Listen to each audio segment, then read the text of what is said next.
Hi friends, welcome to competitive cracker. ഞാൻ ശ്രീകല. നമ്മുടെ net എക്സാമിന്റെ പ്രൊവിഷണൽ ആൻസർ കീ ഉടനെ വരും എന്നുള്ള റീസെന്റ് അപ്ഡേറ്റ് നമുക്ക് എല്ലാവർക്കും കിട്ടി അല്ലെ. ഇപ്പൊ കാൻഡിഡേറ്റ്സിനെ സംബന്ധിച്ചിടത്തോളം ഏറ്റവും പ്രധാനപ്പെട്ട ഒരു സംശയം എന്ന് പറയുന്നത് നെറ്റ് എക്സാമിന് ശേഷം നമ്മളുടെ അസിസ്റ്റന്റ് പ്രൊഫസർഷിപ്പ് നോട്ടിഫിക്കേഷന്റെ സ്റ്റാറ്റസ് എന്താ, വേക്കൻസി ഇല്ലേ, ഇതൊക്കെയാണ് ഉദ്യോഗാർത്ഥികളുടെ ഏറ്റവും വലിയൊരു ഡൗട്ട് എന്ന് പറയുന്നത്. അപ്പൊ റീസെന്റ് വന്നൊരു ന്യൂസ് പേപ്പർ കട്ടിംഗ് ആണ് നിങ്ങൾ കാണുന്നത്. MG സർവകലാശാലയിൽ 31 അസിസ്റ്റന്റ് പ്രൊഫസർ കരാർ നിയമനം. ഓക്കെ, ഡെഫിനറ്റ്ലി അത് കരാറ് നിയമനം തന്നെയാണ് അവർ ഇൻവൈറ്റ് ചെയ്തിരിക്കുന്നത്. ഇതിൽ നിന്ന് നമുക്ക് മനസ്സിലാക്കേണ്ട രണ്ട് കാര്യങ്ങളുണ്ട്. ഏറ്റവും പ്രധാനമായിട്ടും എന്തുകൊണ്ട് നെറ്റ് പെട്ടെന്ന് ക്ലിയർ ചെയ്യണം എന്നുള്ളതിന് വളരെ ഇമ്പോർട്ടൻ്റ് ആയിട്ടുള്ള രണ്ട് റീസൺസ് ആണ് നമുക്ക് ഇതിൽ നിന്നും മനസ്സിലാവേണ്ടത്.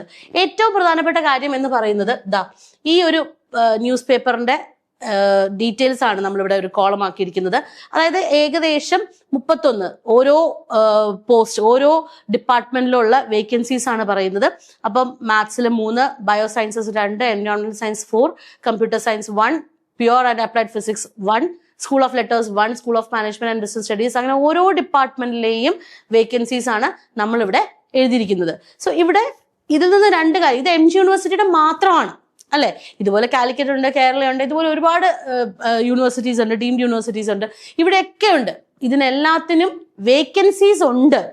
ഇപ്പൊ MG വന്നതുപോലെ തന്നെ വീണ്ടും കരാർ നിയമനത്തിന്റെ ബേസിസിൽ മറ്റുള്ള യൂണിവേഴ്സിറ്റീസ് എല്ലാം ഇപ്പൊ ഇൻവൈറ്റ് ചെയ്യും. പക്ഷെ ഇവിടെ എല്ലാം ഏറ്റവും പ്രധാനപ്പെട്ട ഒരു പോയിന്റ് എന്ന് പറയുന്നത് ഡെഫിനറ്റ്ലി അവരുടെ ക്വാളിഫിക്കേഷനിൽ ഏറ്റവും ഇമ്പോർട്ടന്റ് ആയിട്ടുള്ള ക്വാളിഫിക്കേഷൻ, ഏറ്റവും ഇമ്പോർട്ടന്റ് എന്നല്ല, ഇത് മസ്റ്റാണ്. UGC നെറ്റ് CSIR നെറ്റ് നമുക്ക് ഏതാണോ ആപ്ലിക്കബിൾ അത് നമ്മൾ ക്വാളിഫൈഡ് ആയിരിക്കണം.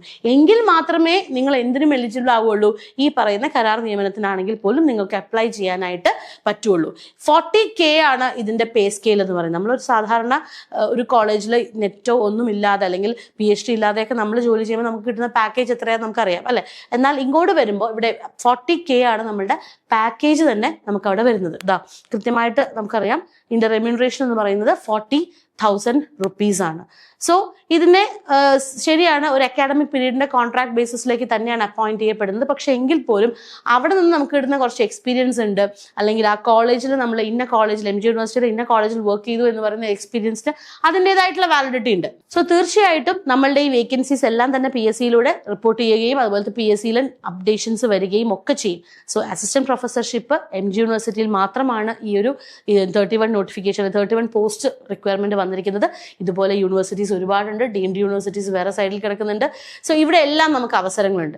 എത്രയും പെട്ടെന്ന് നെറ്റ് ക്രാക്ക് ചെയ്യുക എന്നുള്ളത് തന്നെയായിരിക്കും നിങ്ങളുടെ ഇവിടുത്തെ ഏറ്റവും പ്രധാനപ്പെട്ട ഒബ്ജക്റ്റീവ്. കഴിഞ്ഞൊരു വീഡിയോയിൽ ഞാൻ പറഞ്ഞിരുന്നു നെറ്റ് ക്രാക്ക് ചെയ്യുന്നതിന്റെ അഡ്വാൻറ്റേജസ് എന്തൊക്കെയാണെന്ന് അല്ലേ.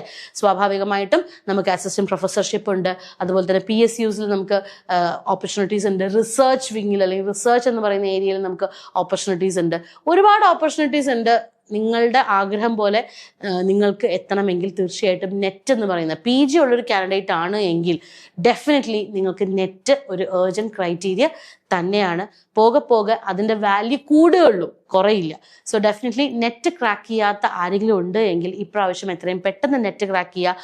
അതോടൊപ്പം തന്നെ മറ്റൊരു പ്രധാനപ്പെട്ട കാര്യം, ഒരുപാട് മാറ്റങ്ങൾ എക്സ്പെക്ട് ചെയ്യുന്നുണ്ട് വരും സമയങ്ങളിൽ. കാരണം ക്വസ്റ്റ്യൻ പേപ്പറിലുള്ള ഈ ഇഷ്യൂസും നമുക്കറിയാം, കഴിഞ്ഞ ഒരു ജൂൺ മാസം നെറ്റിലും നീറ്റിലും ഒക്കെ എന്തെല്ലാം ഇഷ്യൂസ് വന്നു. സോ എക്സാം നടത്തുന്ന ആ ഒരു പാറ്റേൺ മാറാനുള്ള എല്ലാ സാധ്യതയും ഉണ്ട്. സോ ബെറ്റർ അതിന് മുൻപ് നമ്മൾ എന്ത് ചെയ്യുക, നെറ്റ് ക്രാക്ക് ചെയ്യുക എന്നുള്ളത് തന്നെയാണ് അവിടെ നമ്മൾ എടുക്കേണ്ട ഒരു സ്ട്രാറ്റജി എന്ന് പറയുന്നത്. സോ നെറ്റ് ഇനിയും ആരെങ്കിലും ക്രാക്ക് ചെയ്യാറുണ്ട്, ഒരുപാട് ഫിയർ പോയിന്റ്സ് നിങ്ങൾക്കുണ്ട്, എങ്ങനെ ക്രാക്ക് ചെയ്യുമെന്ന് അറിയില്ല, അല്ലെങ്കിൽ എനിക്കിത് പറ്റുമോ എന്നറിയില്ല, ഇങ്ങനെയൊക്കെ ടെൻഷൻ ഉണ്ട് എങ്കിൽ ഒരു ടെൻഷൻ വേണ്ട. നിങ്ങളുടെ ലെവലിൽ നിന്നുകൊണ്ട് തന്നെ നിങ്ങൾക്ക് പഠനം തുടങ്ങാം.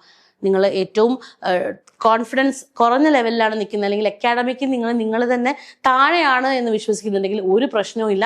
നിങ്ങളുടെ ലെവലിൽ നിന്നുകൊണ്ട് തന്നെ കോൺസെപ്റ്റ്സ് ബിൽഡ് ചെയ്ത് പഠിക്കാനുള്ള രീതിയിലാണ് കോമ്പറ്റേറ്റീവ് ക്രാക്കറിന്റെ ക്ലാസ്സസ് എന്ന് പറയുന്നത്. കൃത്യമായിട്ടുള്ള സിലബസ് ബേസ്ഡ് ആയിട്ടുള്ള റെക്കോർഡഡ് ക്ലാസ്സസ്, നിങ്ങളുടെ കോൺസെപ്റ്റ് ഡെവലപ്മെന്റിന് ഏറ്റവും അധികം സഹായകമാകുന്ന റെക്കോർഡഡ് ക്ലാസ്സസ്, അതോടൊപ്പം തന്നെ mock exams, model exams, timely revisions, ഇങ്ങനെ എല്ലാം ലൈവ് ക്ലാസ്സസ്, ഇതെല്ലാം അടങ്ങുന്ന സെഷൻസ് ആണ് ഞങ്ങൾ നിങ്ങളിലേക്ക് എത്തുന്നത്. സോ നോ വറീസ്, നിങ്ങളുടെ ഏത് സാഹചര്യത്തിൽ നിന്നും നിങ്ങൾക്ക് നമ്മുടെ ആപ്പിലൂടെ നെറ്റ് ഈസി ആയിട്ട് ക്രാക്ക് ചെയ്യാം. സോ കൂടുതൽ വിവരങ്ങൾക്കായിട്ട് നമ്മുടെ ബോർഡ് നമ്പറിലേക്ക് കോൺടാക്ട് ചെയ്യുക, 8086881144. അതോടൊപ്പം തന്നെ നമ്മുടെ ഫ്രീഡം ഓഫർ മുന്നോട്ട് പോയിക്കൊണ്ടിരിക്കുകയാണ്. അടിപൊളിയായിട്ട് അട്രാക്റ്റീവ് ഡിസ്കൗണ്ട്സിൽ എക്സ്റ്റെൻഡഡ് വാലിഡിറ്റിയോട് കൂടി തന്നെ നിങ്ങൾക്ക് നെറ്റ് പഠിക്കാം. കോമ്പറ്റേറ്റീവ് ക്രാക്കറിനോടൊപ്പം. സോ ചാനൽ ആദ്യമായിട്ടാണ് കാണുന്നതെങ്കിൽ സബ്സ്ക്രൈബ് ചെയ്യാൻ മറക്കരുത്, നിങ്ങളുടെ സുഹൃത്തുക്കളിലേക്ക് എത്തിക്കുക. അതോടൊപ്പം തന്നെ നമ്മുടെ മൊബൈൽ ആപ്ലിക്കേഷൻ ഡൗൺലോഡ് ചെയ്യുക. നിങ്ങൾക്ക് ഹെൽപ്ഫുൾ ആയിട്ടുള്ള ഒരുപാട് ടിപ്സ് നിങ്ങളിലേക്ക് എത്തും. ആൻഡ് നമുക്ക് വീണ്ടും കാണാം മറ്റൊരു വീഡിയോയിലൂടെ. Thank you so much.